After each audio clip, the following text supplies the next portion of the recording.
बिस्मिल्लाहिर्रहमानिर्रहीम। अस्सलाम वालेकुम। उम्मीद करती हूँ आप सब खैरियत से होंगे।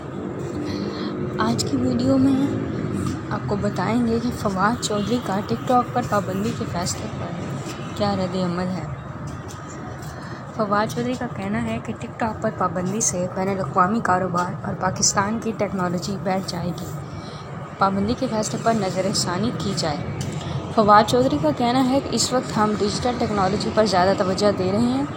पुलिस एहलकारों के लिए खसूसी उर्दू सॉफ्टवेयर तैयार कर रहे हैं, जिसके ज़रिए उनको ड्रोन टेक्नोलॉजी के इस्तेमाल में आसानी होगी। दूसरी जानिब वज़ीर-ए-आज़म इमरान खान के मामून खसूसी बराए सियासी इबलाग शहबाज गिल ने कहा कि गैर अखलाकी वीडियोज़ की वजह से टिकटॉक ऐप बंद की गई। वज़ीर-ए-आज़म से कुछ वालिदैन ने इस बारे में शिकायत की थी और वीडियोज़ भी भेजी थी।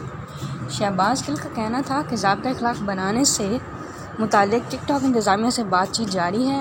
अगर टिकटॉक इंतज़ामिया ने अखलाकी ज़वाबित पर अमल किया तो ऐप को पाकिस्तान में दोबारा बहाल कर देंगे। ख़याल रहे कि पाकिस्तान टेलीकम्युनिकेशन अथॉरिटी ने गुज़िश्ता रोज़ चीनी सोशल मीडिया ऐप टिकटॉक पर पाबंदी आयद करने का ऐलान किया था। PTI के मुताबिक माशरे के मुख्तलिफ तबकों की जानिब से टिकटॉक पर गैर अखलाकी और गैर मुहज़्ज़ब मवाद की मौजूदगी की शिकायत की गई थी, जिसके बाद ऐप पर पाबंदी का फ़ैसला किया गया। ख़याल रहे कि गुज़िश्ता दिनों वफ़ाकी वज़ीर इत्तलाआत शिबली फ़राज़ ने कहा था कि वज़ीर-ए-आज़म इमरान खान माशरे में बढ़ती अरियानियत और फाहशी पर शदीद परेशान हैं और उन्होंने तमाम मुतल्लिक़ा हकाम को इसकी रोकथाम के लिए हिदायत की है, क्योंकि ऐसा ना हुआ तो उसके नतीजे में पाकिस्तानी माशरे की समाजी व मजहबी इक़दार तबाह हो जाएंगी।